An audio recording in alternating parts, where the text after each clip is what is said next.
Assalamualaikum warahmatullahi wabarakatuh. Jumpa lagi dengan saya Tama dalam Ada Apa Gerangan 2. Bagaimana kabar kalian?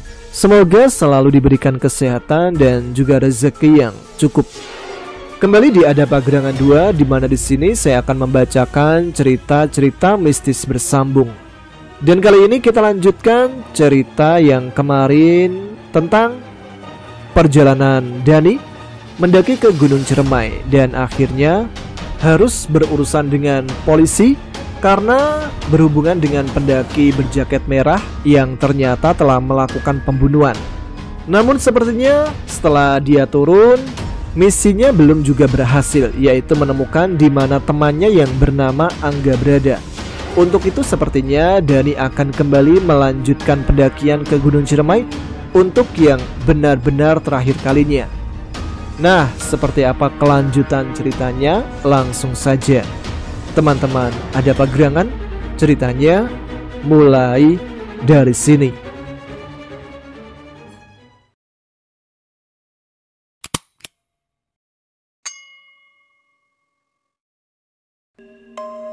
Pada hari itu, Dani bersama kakak perempuan dan suaminya keluar dari kantor kepolisian untuk memberikan keterangan sebagai saksi kasus pembunuhan. Ada banyak wartawan yang menunggu dan langsung mencecar dengan pertanyaan-pertanyaan. Dia hanya bisa menjawab seadanya karena ada instruksi dari dalam untuk tidak terlebih dahulu membeberkan jawaban. Masih ada panggilan untuk memberikan keterangan lanjutan yang akan dilaksanakan 3 hari berikutnya. Hal itu untuk melengkapi berkas BAP kepolisian yang akan dilimpahkan ke Kejaksaan Negeri Bandung. Sungguh Dani sangat terganggu dengan kasus ini karena dia dan keluarga kekasihnya harus memajukan waktu acara pernikahan mereka yang seharusnya dilaksanakan 3 bulan lagi ke waktu yang belum ditentukan. Selama proses hukum, Dani tinggal di rumah kakak perempuannya bersama suami dan anaknya. Selama itu dia tidak pernah tenang tidurnya. Pikirannya masih diliputi rasa penasaran akan keberadaan almarhum Angga. Juga penasaran sebenarnya siapa yang mengupload video itu. Dani mencurigai pendaki berjaket merah itu, sebab dialah yang mengirim video itu melalui DM Instagram. Maka ketika pergi ke kantor polisi untuk memenuhi panggilan kedua, Dani pun mencarinya. Meskipun tahu Dani tidak diperbolehkan bertemu dengan tersangka. Butuh waktu 5 jam untuk para polisi menyelesaikan pertanyaan yang diajukan, dan dia jawab sebisa mungkin. Setelah pemeriksaan itu, Dani langsung meminta izin pada mereka untuk bertemu pendaki berjaket merah itu. Namun tentu saja dengan tegas mereka berkata bahwa Dani sama sekali tidak diperkenankan untuk bertemu dengannya. Dia sangat memahami itu dan harus pulang dengan hampa. Karena masih penasaran, ketika di perjalanan pulang bersama kakak perempuannya menggunakan taksi online, Dani membuka akun Instagram dan mengirim pesan pada akun milik si pendaki berjaket merah itu. Walaupun tahu kalau di lapas tidak diperbolehkan untuk memegang ponsel, Dani tetap mengirimnya. Bro, kalau kau melihat pesan ini, tolong langsung jawab, apa kau yang mengupload video itu? Kalau benar, dari mana kau mendapatkannya? Pesan Dani di Instagram kepada pendaki berjaket merah. Dani tak berharap kalau dia membalasnya saat itu juga. Namun ternyata tidak lama kemudian dia membalasnya. Apa maksudmu? Balasnya. Apa kau yang mengupload video itu? Balas Dani dengan segera. Video apa? Yang kau kirim di atas chat ini? Oh, mungkin aku sudah menghapusnya. Banyak chat dari orang-orang yang masuk, jadi aku menghapus semua chat. Jadi, apa kau yang menguploadnya? Tanya Dani sekali lagi. Bukan, aku menemukan link itu di forum rahasia grup pendakian. Bukankah kau berada di sana juga? Aku mengirimkannya kepadamu karena tahu kau mencari temanmu. Forum rahasia itu? Tanya Dani. Yap. Apa kau tahu siapa yang menguploadnya? Aku tidak tahu. Itu kan channel milik 2 pendaki yang kita temui di gunung kemarin. Mereka sudah meninggal sebelum video itu terupload. Iya, aku tahu. Jadi siapa yang menguploadnya? Aku tidak tahu. Baiklah, terima kasih sebelumnya. Sama-sama. Walaupun di gunung kemarin kau tampak membenciku, sepertinya kau bukan orang jahat. Aku tidak mengerti kenapa kau sampai melakukan hal keji itu pada sahabatmu, tanya Dani kepada pendaki berjaket merah melalui DM Instagram. Apapun akan kau lakukan demi menjaga kehormatan diri perempuan yang kau cintai, bukan? Dani tersenyum dan langsung membalasnya. Iya, kau benar. Setelah itu, tidak ada lagi balasan darinya. Pesan terakhir itu cukup membuat Dani termenung. Ya, siapapun akan melakukan apapun untuk menjaga orang-orang yang dicintainya, termasuk Dani. 3 bulan sudah Dani bergelut dengan kasus pembunuhan itu. Persidangan baru saja selesai kemarin dengan lancar, sebab sang terdakwa, pendaki berjaket merah itu, mengakui semua perbuatannya dan menerima segala resiko, yaitu hukuman mati. Kini dia sedang menunggu kapan dirinya akan dieksekusi. Dani terduduk di salah satu bangku stasiun Bandung. Sore itu dia akan berangkat kembali ke Surabaya. Selain untuk urusan kerja yang sudah lama ia tinggalkan, juga menemui keluarga kekasih untuk membicarakan tentang perencanaan ulang acara pernikahan mereka. Keretamu udah datang, Dan, ujar kakak perempuan Dani. Dani pun beranjak dari bangku, mengambil tas carrier-nya yang biasa digunakan untuk mendaki dan bepergian keluar kota. Dani pergi ya, Teh. Dani mencium tangan kakaknya dan memeluk suaminya sebagai tanda pamit. Dani berjalan menuju pintu tiket dan langsung bergegas masuk ke dalam kereta Pasundan tujuan Surabaya dan duduk di kursi dekat jendela. Dia melihat keluar kereta melalui jendela. Ada perasaan aneh saat menatap gedung stasiun itu. Hampa. Sesuatu sepertinya mengganjal. Memang banyak sekali yang masih terpikirkan mengenai Angga, pendaki berjaket merah, dan kedua YouTuber itu. Semuanya masih berkeliaran di kepala. Akan tetapi, dia tahu sekarang itu bukan urusannya. Angga mungkin sudah tenang di alam sana, seperti apa yang dikatakan pria bergamis hitam dan ikat kepala batik itu. Pendaki berjaket merah itu sudah mendapatkan ganjarannya dan sedang menunggu hukuman mati. Sementara kedua YouTuber itu belum benar-benar ditemukan jawabannya. Siapakah yang mengupload video itu? Dani sungguh penasaran, tetapi dia tidak punya waktu lagi untuk menyelidiki. Dia membuka lagi YouTube untuk melihat video penelusuran itu lagi. Dari tanggal uploadnya, itu berarti 2 hari sebelum pendakiannya yang terakhir. Itu adalah tanggal dia mendapatkan pesan misterius dari kedua YouTuber itu, yang memintanya untuk melakukan pendakian bersama mereka. Dengan frustasi, Dani tutup kembali ponselnya. Dia merasa cukup. Saat ini bukan waktunya untuk memikirkan hal tersebut. Ada hal yang lebih penting untuk dipikirkan, yaitu pernikahan. Dani sudah berjanji pada calon istrinya untuk tidak lagi melakukan pendakian. Ya, dia memutuskan untuk gantung keril. Diambil ponselnya untuk memberi pesan kepada kekasihnya mengenai keberangkatannya ke Surabaya. Ketika membuka WA, dia melihat ada pesan baru dari nomor yang tidak asing. Itu adalah nomor kedua YouTuber tersebut. Dani langsung terkejut dan langsung membukanya. Dia pun membaca isi pesan itu. Bukankah kau sudah berjanji akan mencari kawanmu jika dia tersesat? Satu pesan singkat itu membuat Dani tercengang. Dani pun membalasnya. Siapa ini? Tetapi tak ada jawaban dan hanya simbol jam terputus-putus yang berarti pesan tidak terkirim. Sebuah pengumuman dari speaker stasiun memberitahukan bahwa kereta akan segera berangkat. Dani yang heran dengan pesan itu langsung melacaknya dengan aplikasi. Dan hasilnya tak ada nama siapapun tertera di sana. Alangkah terkejutnya ketika menengok keluar jendela. dia melihat Angga dan kedua YouTuber itu menggendong tas kerilnya masing-masing, berdiri sejajar di depan sebuah bangku tunggu stasiun, sedang menatap Dani dengan wajah pucat dan tampak sedih. Dani pun langsung berdiri dan segera keluar untuk menemui mereka. Akan tetapi, pintu kereta sudah tertutup rapat, hingga dia tak bisa keluar dan hanya bisa menatap mereka melalui jendela, sementara kereta berjalan pelan.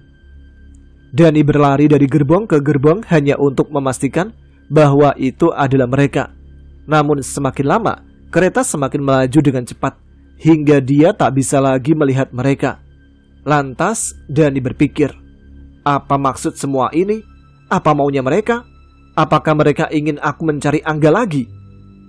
Di tengah-tengah gerbong, Dani berdiri dengan perasaan bimbang. Ingin rasanya kembali untuk menemui mereka, untuk mempertanyakan apa mau mereka. Kenapa kau tak muncul saja di hadapanku sekarang dan langsung memberitahu sebenarnya apa mau kalian? Batin Dani berteriak. Lalu tiba-tiba saja sebuah pesan masuk.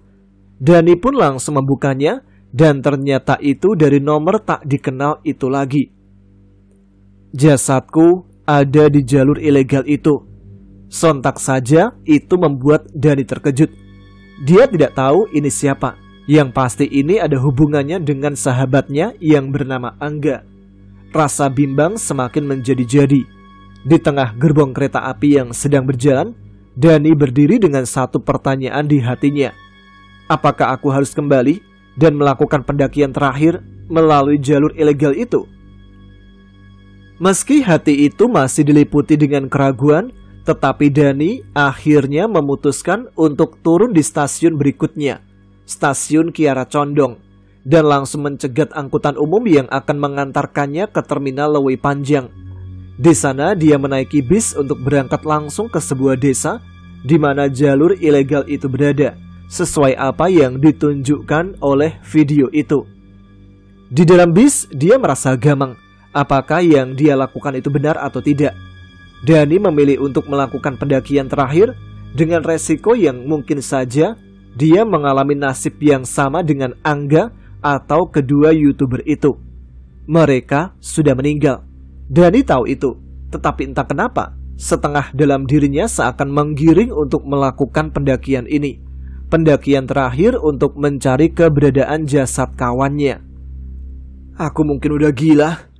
Iya, mungkin aku udah gila. Tapi aku gak peduli. Aku sudah berjanji pada sahabatku untuk mencarinya. Aku mencintai calon istriku. Mungkin dirinya akan bersedih dan marah kalau tahu aku memilih melakukan ini. Iya, aku mengambil resiko itu.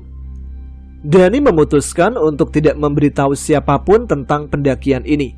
Keluarga, kakaknya dan suaminya tahu bahwa Dani sedang berangkat ke Surabaya, dan dia tidak akan mengabarkan ini kepada kekasihnya karena mereka tidak akan setuju. Singkat cerita, sore itu Dani telah tiba di Terminal Maja. Di sana dia akan menaiki ojek dan meminta untuk mengantarkan dirinya ke desa yang ada di dalam video. Wah, gak bisa bang, jauh itu, terpencil lagi, ucap sang tukang ojek setelah Dani memberitahu nama desa itu. Ayolah bang, aku gak punya banyak waktu ini untuk berdebat. Kalau abang mau saya kasih 50.000. 50? Mana bisa bang? Itu jauh sekali. Ya udah, maunya berapa? 300.000 bang. Sekalian mau isi bensin dulu. Takut di sana mogok.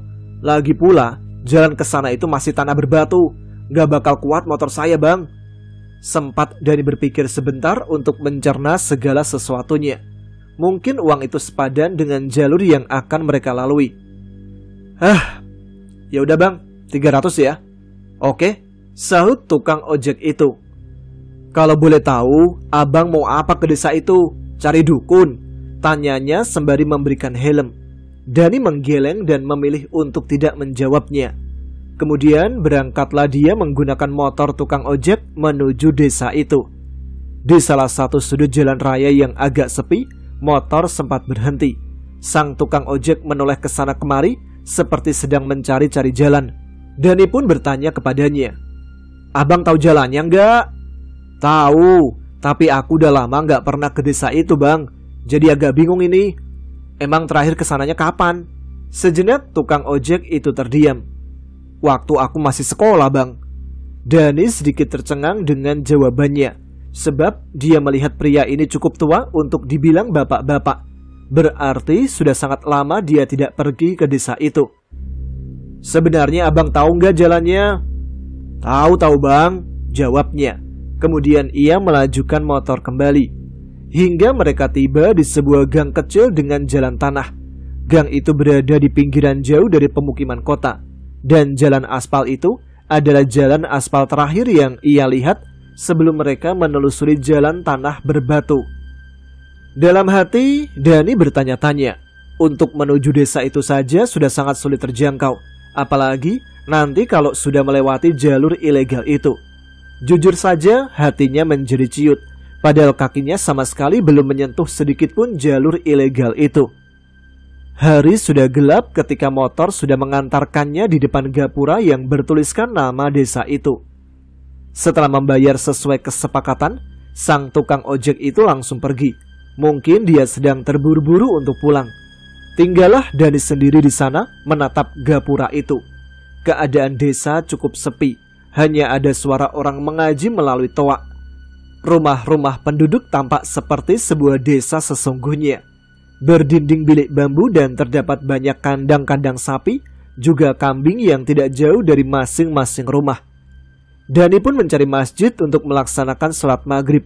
Mungkin malam ini dia akan menginap dahulu di masjid tersebut dan memulai mencari jalur ilegal itu esok pagi. Setelah selesai melaksanakan sholat isya, Dani yang masih mengenakan peci langsung menghampiri seorang bergamis putih yang mungkin adalah pengurus masjid. Dia ingin meminta izin untuk menginap di masjid itu.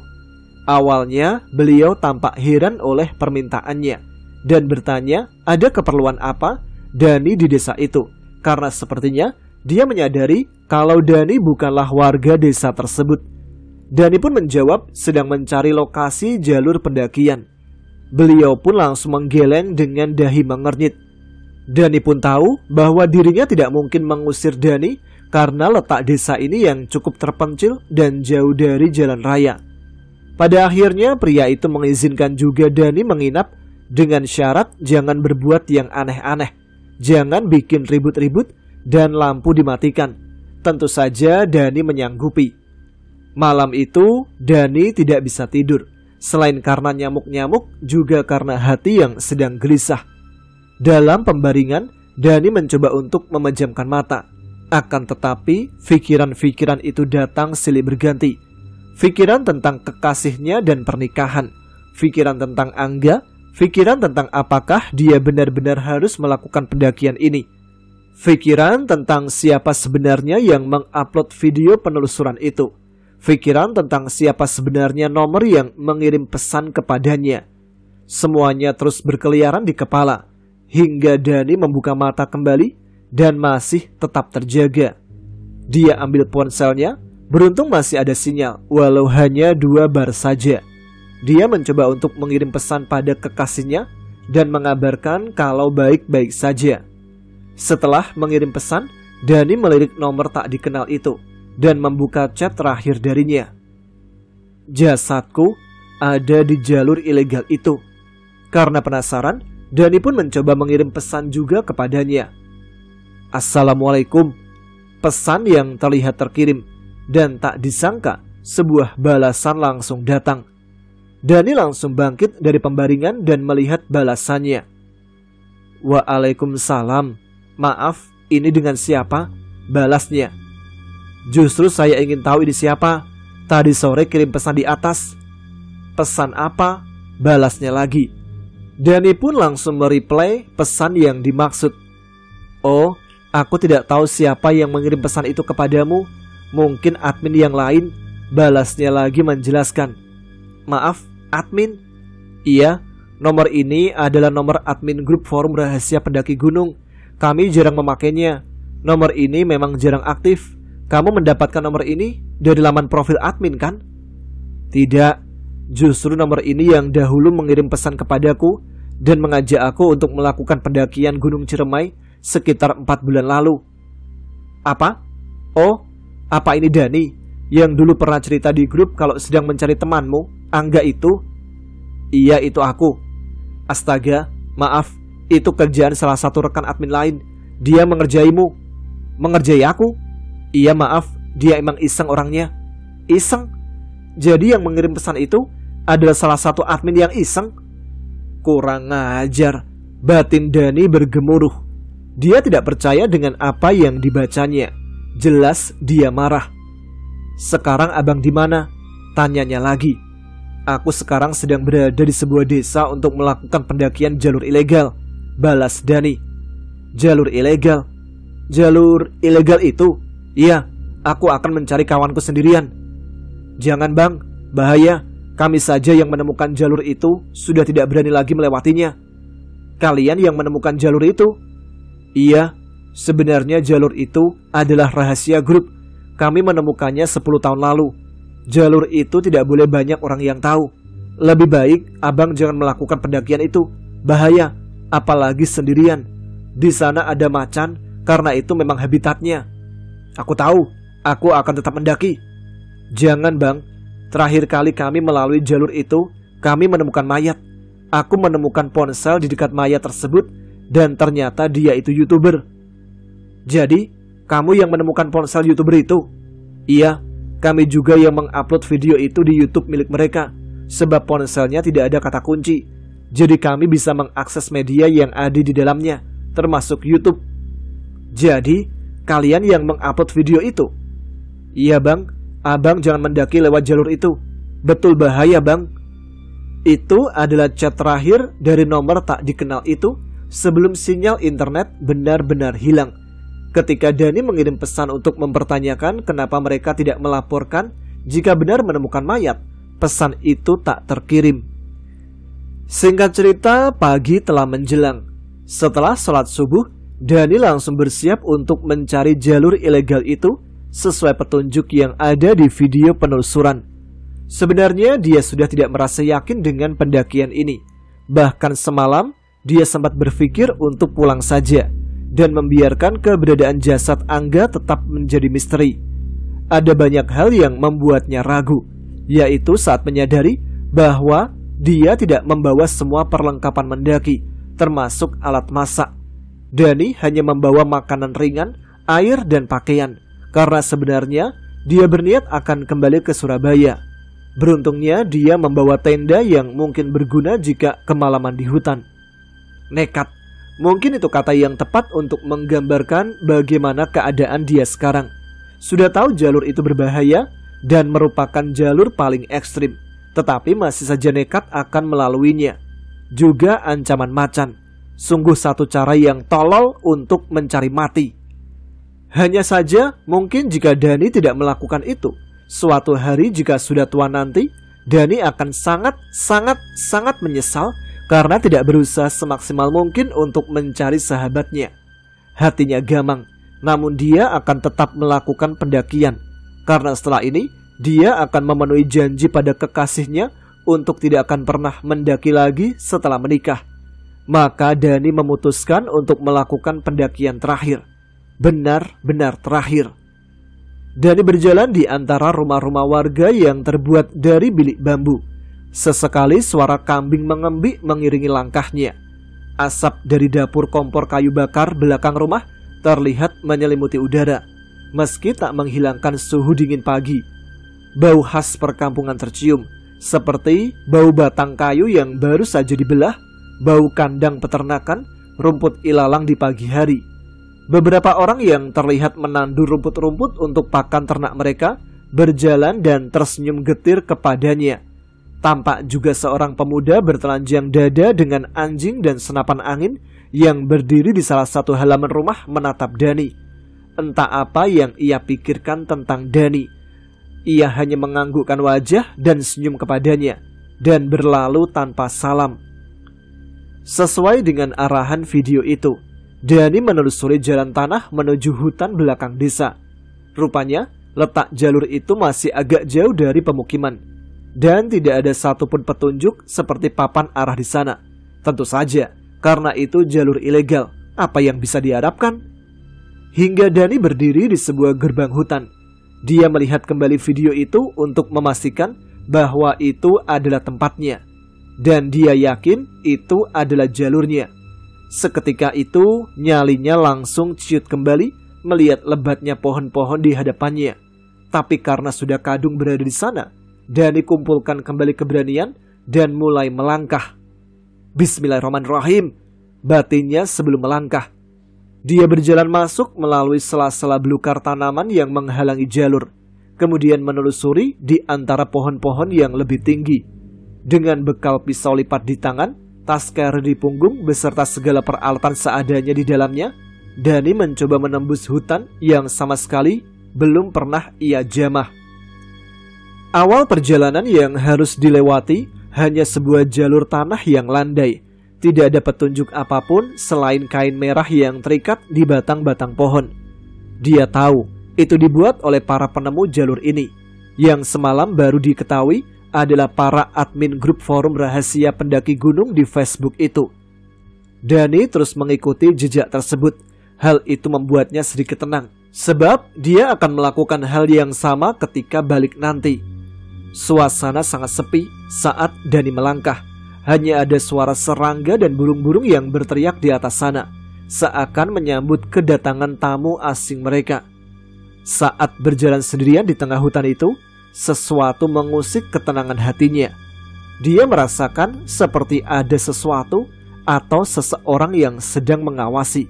Namun segera ditepisnya pikiran itu dan tetap fokus pada tujuan. Dani harus menemukan jasad itu, merekamnya, dan akan dijadikan bukti ketika dia melaporkan ke petugas agar mereka mau mengevakuasi jasad itu. Karena mungkin tidak hanya ada satu jasad saja, tetapi 3 dengan jasad 2 YouTuber itu. Dani pun terus berjalan mengikuti jalur setapak yang sebenarnya tidak lagi tampak.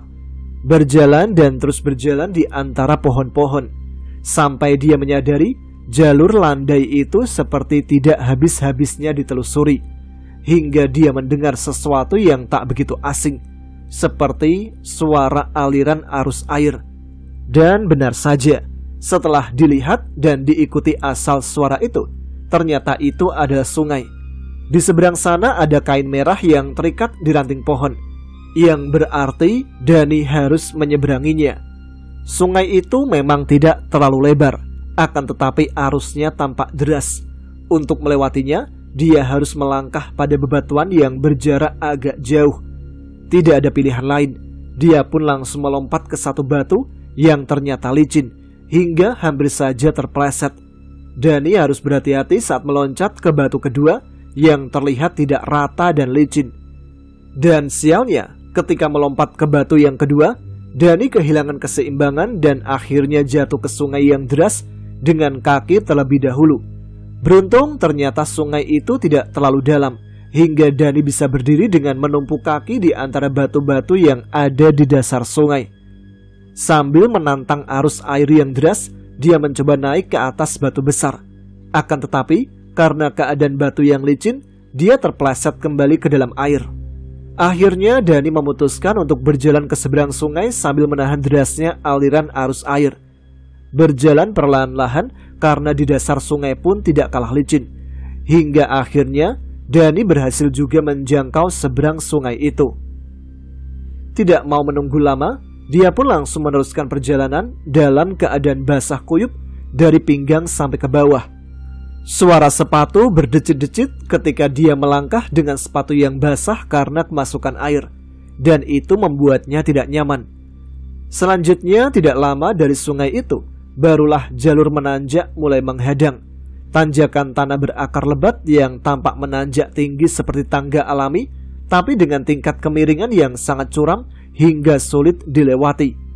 Biasanya jika mendaki bersama kawan, mereka akan saling membantu dengan saling memegang tangan, bahu-membahu menaiki tanjakan curam itu. Akan tetapi, sekarang tidak ada kawan, dan dia harus melewatinya sendirian. Tali temali pun yang biasa digunakan untuk menaiki tebing tidak dibawanya. Dani memutuskan beristirahat dahulu untuk minum dan memakan sepotong roti agar tenaganya terisi kembali sebelum menjejaki jalur tersebut. Dan tidak dinyana, ketika mencoba melewatinya, Dani berkali-kali terjatuh di tanjakan tanah berakar lebat sampai badannya luka-luka. Namun dia tetap berusaha dan terus mencoba menaiki tanjakan terjal sambil sesekali melihat kain merah itu sebagai tanda dan petunjuk jalan. Tanjakan itu sungguh sangat menguras tenaga. Bahkan dia sampai akan menyerah. Berkali-kali jatuh, berkali-kali pula dia berpikir untuk menyerah. Tetapi sayang, dia sudah sejauh ini dan untuk turun pun sama saja.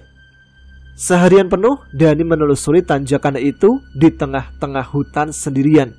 Ranting tanaman dan semak belukar yang menghalangi ditebasnya untuk membuka jalur. Akan tetapi, dia belum juga menemukan apapun. Tempat ditemukannya jasad itu masih jauh di atas sana. Menurut video itu, jalur tanjakan tanah berakar itu baru setengah perjalanan menuju tebing besar berbatu yang menjadi patokan di mana jalan menuju puncak berada dan di mana lokasi ditemukannya jasad itu. Tanpa terasa, jam di ponsel sudah pukul 4 sore. Dani berpikir kalau meneruskannya sekarang, dia akan sampai di tebing batu itu tengah malam. Dan karena seharian ini tenaganya sudah terkuras habis, maka dari itu dia memutuskan untuk berhenti dan mendirikan tenda untuk beristirahat, lalu melanjutkan perjalanan itu esok hari. Dani lepaskan keril dari punggung dan meletakkannya di bawah pohon, kemudian mencari lapak tanah untuk membuat tenda. Sore itu sangat sepi, benar-benar sepi. Walaupun keheningan hutan seperti itu adalah yang para pecinta alam cari, tetapi untuk kali ini, dia sangat tidak nyaman dengan ketiadaan suara itu dan malah mengganggu suasana hati yang memang sedang tidak tenang.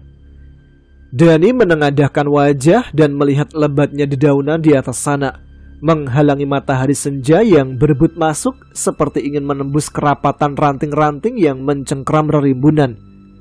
Dihempaskannya nafas panjang, mencoba menyerap kesegaran udara tengah hutan, mencoba mengabaikan luka-luka di sekujur tubuh akibat terjatuh berkali-kali di tanjakan tanah berakar lebat itu. Setelah menemukan lapak tanah, dia pun kembali terduduk di bawah pohon di samping kerilnya. Dia lepaskan sepatunya agar leluasa bergerak saat memasang tenda.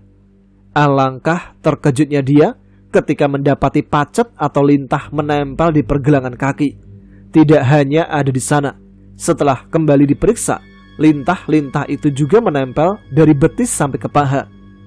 Dani mencoba untuk tidak panik. Lintah-lintah itu mungkin menempel ketika ia terjatuh ke sungai. Itu berarti selama mendaki menelusuri tanjakan tanah berakar curam itu, binatang tidak bertulang belakang yang biasa tinggal di hutan basah itu sedang menikmati darahnya. Diambil pemantik api dan menyalakannya untuk melepaskan lintah-lintah itu dengan membakar ujungnya agar mudah terlepas. Ketika malam tiba, Dani berusaha untuk tetap berada di dalam tendanya. Ternyata keheningan hutan sore tadi bukan satu-satunya yang bisa mengganggu suasana hati, tetapi suara-suara binatang malam yang saling menyaut dari berbagai arah rimba juga bisa membuat hati gelisah. Dia mencoba berbaring diselimuti pakaian-pakaian ganti yang dibawanya dalam keril saat berniat pergi ke Surabaya agar badan tetap hangat. Namun, semakin lama Dani memejamkan matanya, semakin jelas suara-suara binatang malam itu berkeliling dalam pikirannya. Jiwanya pun menjadi gelisah. Lalu tiba-tiba saja terdengar seperti suara ranting patah dan daun-daun yang terinjak. Seketika dia membuka mata dan langsung mencermati suara apa itu. Ingin dia menyalakan lampu ponsel yang sedang dicasnya menggunakan power bank hitam miliknya. Akan tetapi dia tahu jika dia melakukannya dan jika yang ada di luar sana adalah macan yang sedang mengintai, itu hanya akan membuat binatang buas itu mendapatkan perhatian. Maka Dani mencoba tetap tenang dan tidak bersuara sedikit pun, walaupun dia menyadari bau badannya juga akan membuatnya tahu keberadaan Dani. Di sepanjang malam itu, Dani benar-benar tidak bisa tenang. Dia mencoba membaca surat-surat Al-Quran yang dihafalnya, berharap kegelisahan itu lenyap. Hingga akhirnya dia pun tertidur dalam tenda di antara kegelapan malam tengah hutan. Pagi mulai menjelang, tak perlu menunggu lama Ketika matahari mulai terbit, Dani langsung membongkar kembali tenda dan berkemas untuk melanjutkan perjalanan. Walaupun semalam tidur tak begitu nyenyak, tetapi badan terasa segar kembali. Sebelum berangkat, dia memutuskan untuk mengisi perut lebih dahulu. Lantas dikeluarkannya satu kresek berisi sisa makanan, 5 bungkus beng-beng, 2 bungkus roti, dan sekaleng kornet ukuran sedang. Sementara untuk minum hanya tersisa 1 botol lagi. Agaknya itu semua cukup untuk 1 hari, kecuali untuk air. Dia tahu itu tidak akan cukup karena perjalanan ke tebing itu masih cukup jauh. Walaupun tujuannya bukanlah ke tebing itu, melainkan menemukan keberadaan jasad Angga. Namun, Dani memilih makan 1 bungkus roti sambil mulai melangkah untuk melanjutkan perjalanan. Tapi ketika mencari tanda kain merah yang terikat di ranting pohon itu lagi, Dani tidak menemukannya. Dia sangat yakin kalau terakhir dilihat tanda itu ada di sebelah kiri tanah lapak yang tadi menjadi lahan untuk mendirikan tenda. Dia coba mengelilingi lahan tersebut untuk memastikan kalau perkiraannya tidak salah, tetapi tetap saja tidak menemukannya. Matanya menyapu semua area hutan itu, mencermati, menyidik-nyidik kira-kira di mana letak kain merah itu terikat. Karena tanpa petunjuk itu, Dani tidak mungkin melanjutkan perjalanan. Hingga akhirnya dia memilih yang menurut perkiraannya benar, yaitu di sebelah kiri dari arah pintu tenda yang semalam berdiri. Dia pun mulai melangkah menelusuri jalur yang diyakini benar. Akan tetapi, setelah jauh melangkah, dia tidak juga menemukan kain merah itu. Sampai menyadari ada yang tidak beres, dia berhenti berjalan dan berpikir untuk kembali saja ke tempat tadi. Sebab mungkin dia bisa saja tersesat tanpa ada petunjuk itu. Dani berbalik dan bergegas menuju tempat tadi. Akan tetapi dirinya merasa aneh, karena bahkan tidak menemukan lapak tanah itu lagi saat kembali.